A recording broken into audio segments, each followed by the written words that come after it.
Hi, David. Thank you so much for talking to us today. How are you? Hey Kingsley, I'm good. How are you doing? Thanks for having me. Great.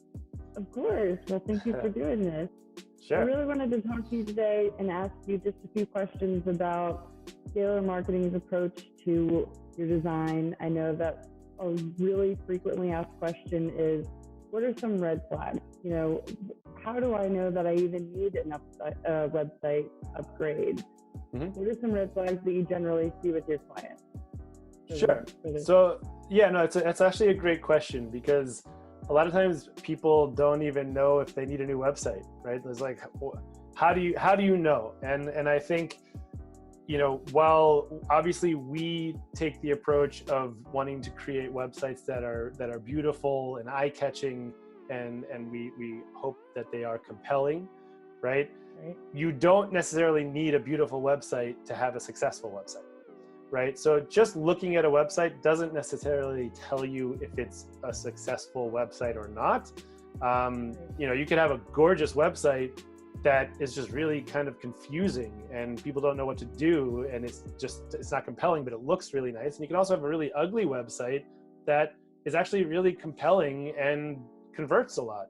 So I would say like that's not always the best gauge, but we tend to stick to the rule of you have 3 to 5 seconds from the second somebody lands on your website. If they don't know exactly what you do, why you're the right choice for them, and what to do next, in the first 3 to 5 seconds, they're gone, right?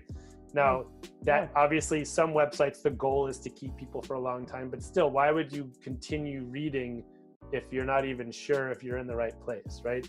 So I always will go to a website and really just first try to figure out, like, do I even know what this company does based on what I'm seeing? And is it even remotely compelling? So that's kind of the first thing that I look for. And I would say the second thing, which is not necessarily something you can tell by looking at a website, but once I'm in conversation with somebody, I want to go through their analytics. I want to, do some sample searches, see if they're showing up in the right places under the right searches. I want to know how much traffic they're getting. And of that traffic, I want to know how much of that traffic is actually doing what they want it to do. Meaning, are they buying a product? Are they submitting a form? Are they picking up the phone and making a call? Right? So again, you don't know that until you dig a little deeper. Obviously people will know that about their own websites, hopefully. And if they don't have these tools installed, most of them are free and they should do that. So those are kind of two things that we tend to look for. Great. Well, thank you for answering that. Sure. So you guys are a marketing and branding company that specializes in web design. Mm-hmm. So is there such thing as too many words or just too much busyness going on, too many colors? Like, what are some general just aesthetic issues that you see a lot? Sure. So the short answer is yes, there is such thing as too many words. That being said, it's not like I've never seen or even purchased off of a website that is just text and text, and you're scrolling and reading, and it could take you 20 minutes to read just the home page.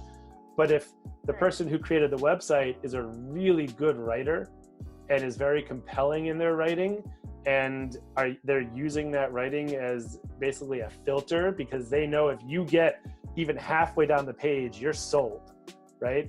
And if you don't get a quarter of the way down the page, it probably wasn't for you, right? And so they're using all that writing as a primer to filter people out. But that being said, if you're not a good writer and you try that, you're going to fail miserably, right?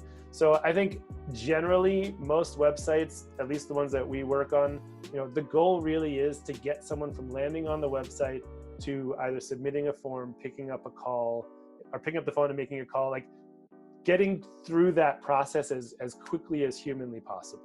And so in order to do that, we really try to use as little text as possible.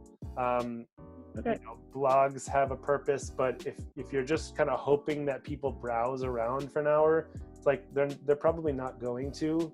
And if that's not the point of the website, you're just going to lose people if you have too much to read on the website. Well, thank you so much, David. We're going to be starting to do these videos more and more. So If you have any questions for me or for David, please comment below or send one of us a message, and we'd be happy to address that in a future video. And hope you guys are staying safe. And thank you so much, David. Yeah, of course. Thanks for doing this. And it's always a pleasure chatting with you.